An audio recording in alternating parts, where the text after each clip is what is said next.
উত্তরের হিমেল হাওয়ায় কুড়িগ্রামে বাড়ছে ঠান্ডা, ব্যাহত হচ্ছে স্বাভাবিক জীবনযাত্রা। আরো জানাতে সরাসরি যুক্ত হচ্ছেন সহকর্মী জুয়েল রানা। জুয়েল, জনজীবনে এর প্রভাব কেমন দেখতে পাচ্ছেন, বিস্তারিত জানাবেন।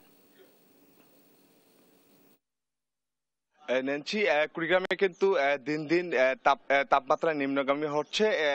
গত 3 সপ্তাহ ধরে কিন্তু কুড়িগ্রামে 12 থেকে 17 ডিগ্রি সেলসিয়াস উঠানামা করছে তাপমাত্রা। আজ কিন্তু জেলার সর্বনিম্ন তাপমাত্রা রেকর্ড করা হয়েছে 12.5 ডিগ্রি সেলসিয়াস।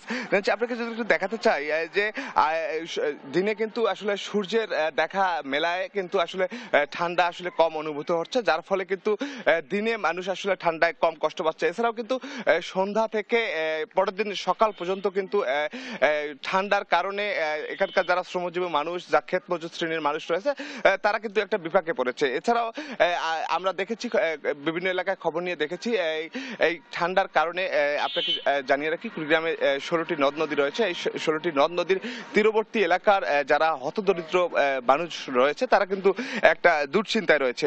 এছাড়াও আমি স্থানীয় আবহাওয়া অফিসের সঙ্গে কথা বলেছি, তারা বলছেন যে এ মাসে 1 থেকে 2টি শৈত্যপ্রবাহ এই জেলার উপর দিয়ে বয়ে যাবে।